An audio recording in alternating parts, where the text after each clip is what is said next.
We have a lot of news to cover today. We have several NHL prospects that have signed entry-level contracts. We also had training camps open today for Phase 3 of the return to play.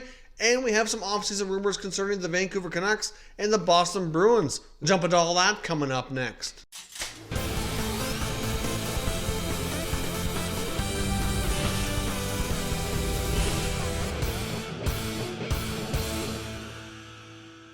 So welcome back to another video here, Top Shelf Hockey. Now, as I mentioned, we have a lot to cover today. There was a slew of prospects signing their entry-level contracts. Of course, now that the CBA has been ratified, and now that we're clear on the return to play rules, many players had the opportunity. There was a window that opened today for prospects to sign contracts and potentially burn a year on their deals.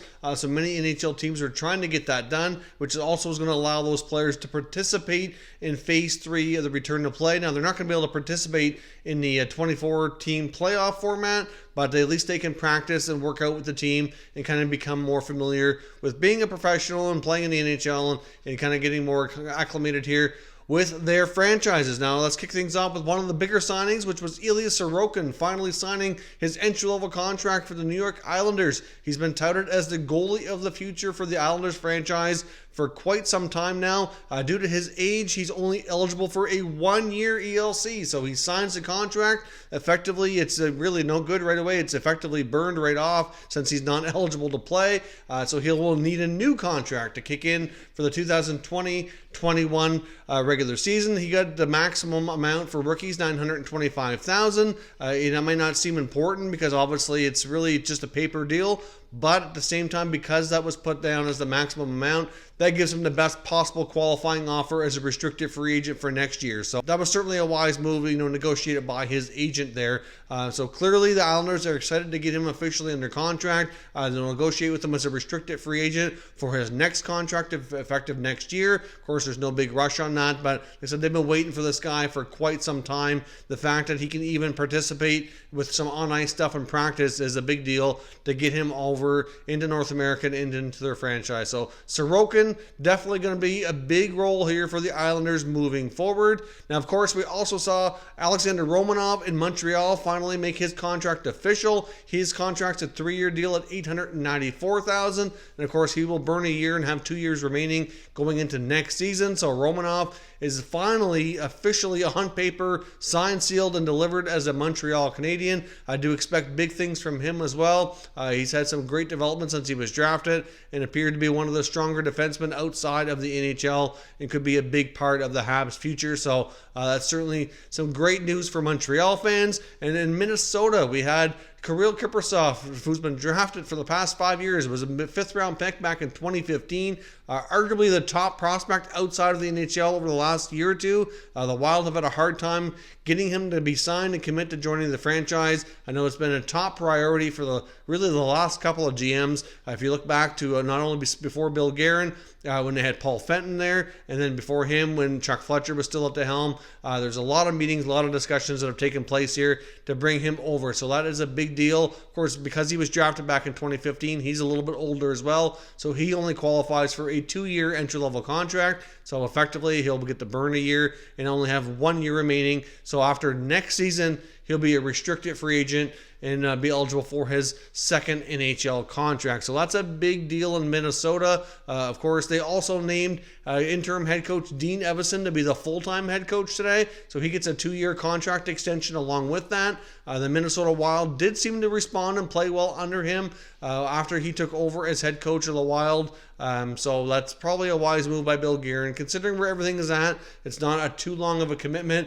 Evason appeared to be ready for the responsibility. He's certainly been around the league for a long time as a player and a coach and seemed to be doing well. So big day in Minnesota, getting their full-time head coach in place and getting their top prospect that they've had for some time finally under contract. The Minnesota Wild have desperately been wanting to find a top 6 forward, and they might have just done that without making any trades or spending any money on free agency. So with a few other minor moves in free agency this year or trades, we might be able to see the Minnesota Wild potentially bounce back and be much stronger here in the short term. But they certainly have a few things they need to work on, and we'll see how they fare here in the 2014 playoff format. And of course, the other news in Minnesota, which has come out a couple days ago, but I don't believe I mentioned in other videos, the Wild also did hire Judd Brackett as the Director of Amateur Scouting. Of course, he's the former Director of Amateur Scouting for the Vancouver Canucks. I know there was a lot of talk about his departure out of Vancouver. He seemed to be wanting a promotion, more responsibility, and more say over the draft, and obviously that wasn't happening. There's a lot of talk about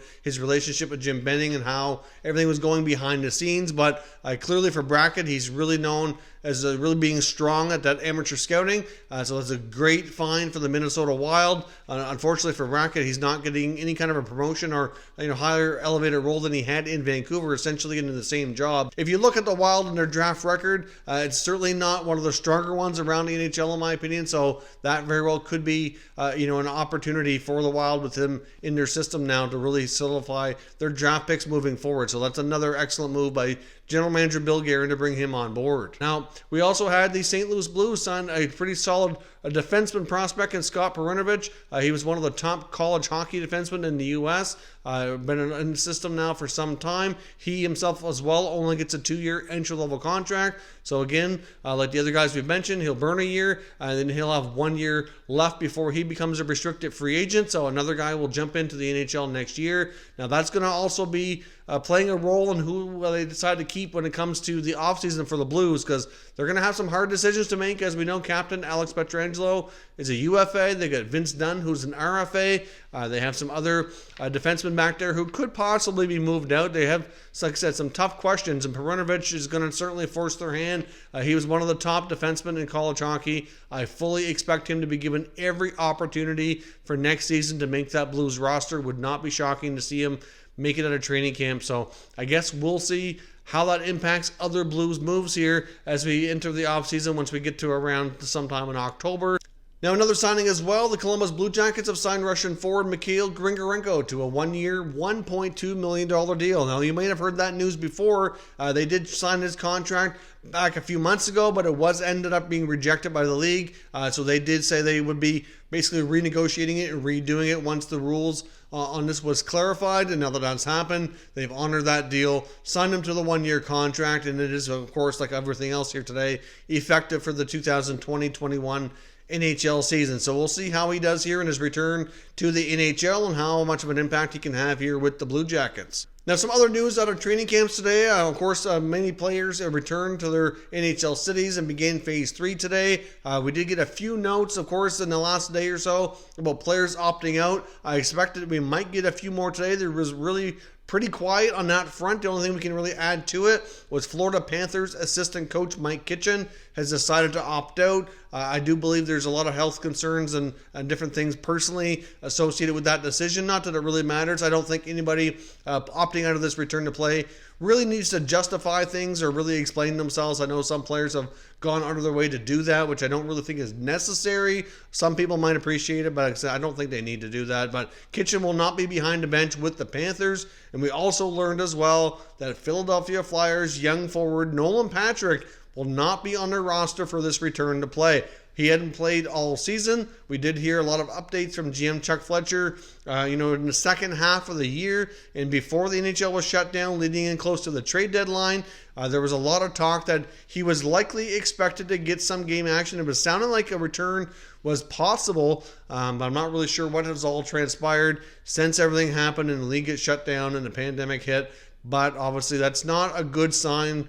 Obviously, Patrick, not that long ago, was a second overall draft pick as a highly touted prospect, and just really has had nothing but struggles with his health, really for most of his NHL young career so far. Of course, it's not quite clear. It's too early to tell when next season gets underway if he's going to be good to go or not, or how that's going to be impacted here with everything he's been going through to try to get back. But, it's certainly, like I said, not a great prognosis longer term, and you can't help but wonder what this means for his future and his career, and can he get past this and get back to playing hockey? Because I know it'd be a big blow for the Flyers to lose one of their top young players in their organization. Now, as I mentioned as well, I want to take a look at a few offseason rumors concerning some potential movement we might see over the last few days. We've been talking a few times about Brock Boeser and his future in Vancouver. After a couple days ago, we had a little bit of a rumor bomb on TSN Radio from Matt Sakaris. Of course, there was a lot of comments today from Canucks GM Jim Benning. Of course, with camp opening, there's more media availability. And of course, to no surprise, really, Jim Benning went on record to basically deny all of these rumors and say he had absolutely no intent of trading Brock Boeser, which really is not a big surprise. I'm not going to say that Jim Benning is telling the truth or not, but I just want to remind everybody again and caution them that general managers are never going to speak publicly and give you what their plans are for who they're looking to trade, who they're looking to sign, who might leave or not. I mean, they're not going to do that.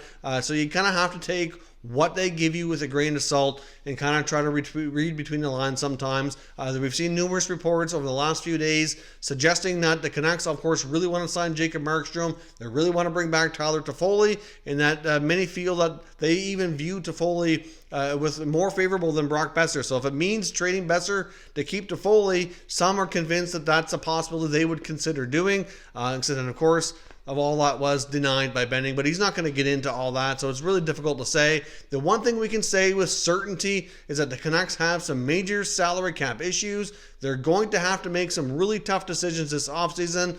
Benning and company need to find a way to kind of correct their free agent mistakes and shed themselves of some of those bad contracts that they signed between Louis Eriksson, Jay Beagle, Michael Ferland, Antoine Roussel, all those guys that were brought in as expensive fourth line, bottom six forwards need to be able to be moved out, at least a few of them, to make the necessary space, or they're going to have to lose something significant. If it's not Brock Boeser, it's going to have to be something else that's attached to a decent amount of money so that they can have a shot at retaining some of their other core players that are going to be, extremely important, like specifically Markstrom. He's a key piece. Of course, some of these guys might not be able to get the money they were hoping for and will have to accept shorter term, less money contracts than they might have been anticipating. But still, the Canucks are so tight that something's got to give. So I guess we will see. But right now, I just want to update everybody in case you missed it, that Jim Benning, of course, has publicly denied the Brock Boeser trade rumors. And we'll see. I'm sure there'll be more talk on this in the coming days and weeks. And we'll see how the Canucks do in the playoffs. And I'm sure how all the different players perform during this return to play will have a big impact on what they decide to do beyond that when the offseason finally hits. Now, the other player I want to talk about as far as free agent rumors go is Torey Krug of the Boston Bruins. Now, the Bruins, like the Canucks and several other NHL teams, are going to be really tight up against the cap. But now that we know a little bit more certainty on where the cap is going to be for the next little while, you will see more conversations pick up between agents and NHL GMs about some of these pending UFAs or RFAs to potentially get deals done.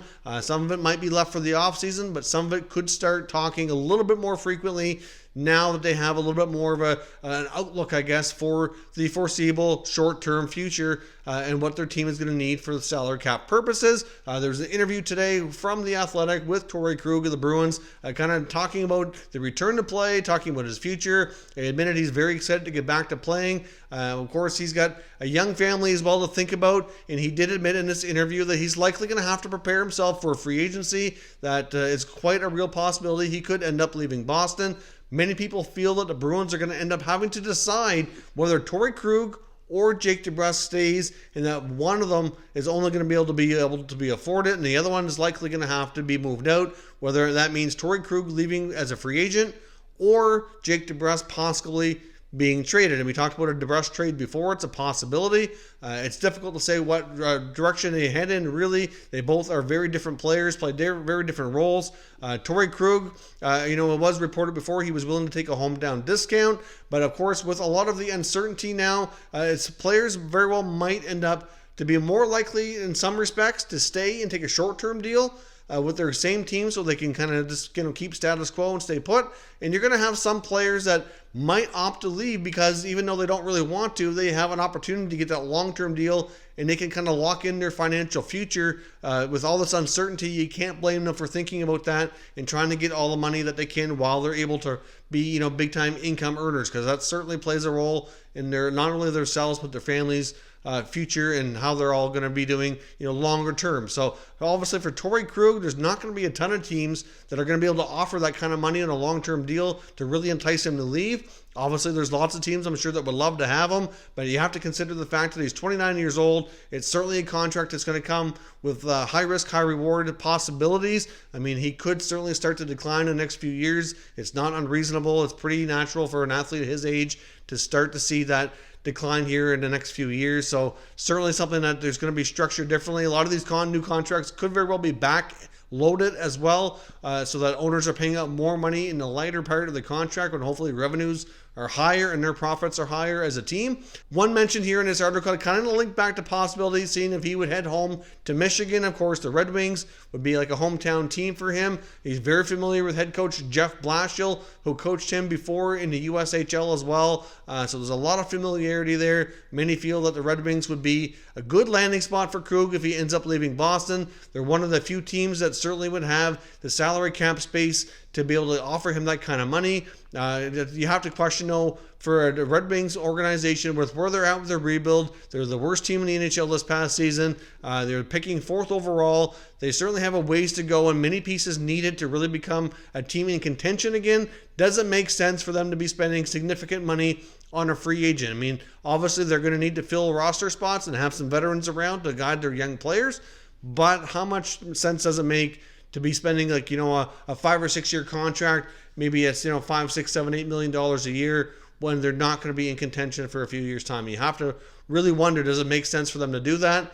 But I guess we'll have to see what happens when we hit the offseason. But Torey Krug, for the first time, is admitting publicly that there's a very real chance that he will end up having to leave Boston and prepare himself to play elsewhere next season and beyond. So let me know what your thoughts are. Does Torey Krug leave Boston as a free agent? And if so, what are the most likely landing destinations for him to be signed when we hit the offseason in the fall? Let me know your thoughts down in the comments and we'll continue the conversation. If you're new to the channel, consider subscribing and turning on your notifications so you don't miss any future content. And give this video a thumbs up if you enjoyed it. I'd appreciate it if you did. As always, thank you for watching, and I will catch you next time.